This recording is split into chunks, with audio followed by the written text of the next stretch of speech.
a distinction in dress. September 22. In like manners also that women adorn themselves in modest apparel with shamefacedness and sobriety, not with bridal hair or gold or pearls or costly array, but which becometh woman's professing godliness with good works. First Timothy chapter 2 verse 9 and 10.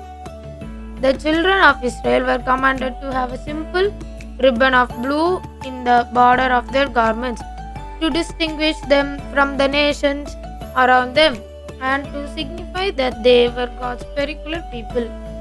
Numbers chapter 15 verse 39 and 40. The people of God are not now required to have a special mark placed upon their garments, but in the New Testament we are often referred to ancient Israel for examples. If God gave such definite directions to his ancient people in regard to their dress, will not the dress of his people in this age come under his notice? Should there not be in their dress a distinction from that of the world? Should not the people of God, who are his peculiar treasure, seek even in their dress to glorify God? And should there not be examples in point of dress, and by their simple style rebuke the pride, vanity, and ex- extravagance of worldly pleasure loving professors? God requires this of his people. Pride is rebuked in his word.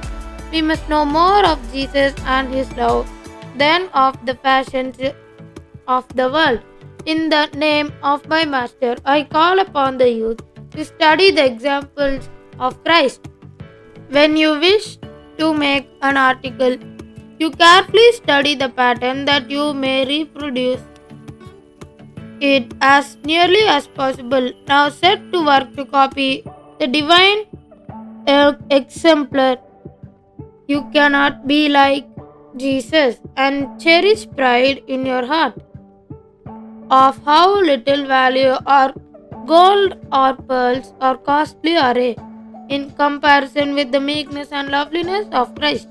Natural loveliness consists in symmetry or the harmonious proportion of parts, each with the other, but spiritual loveliness consists in the harmony or likeness of our souls of Jesus.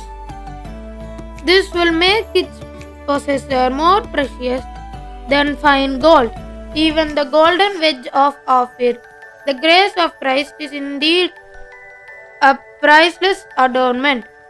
It elevates and ennobles its possessor and reflects beams of glory upon others, attracting them also to the source of light and blessing.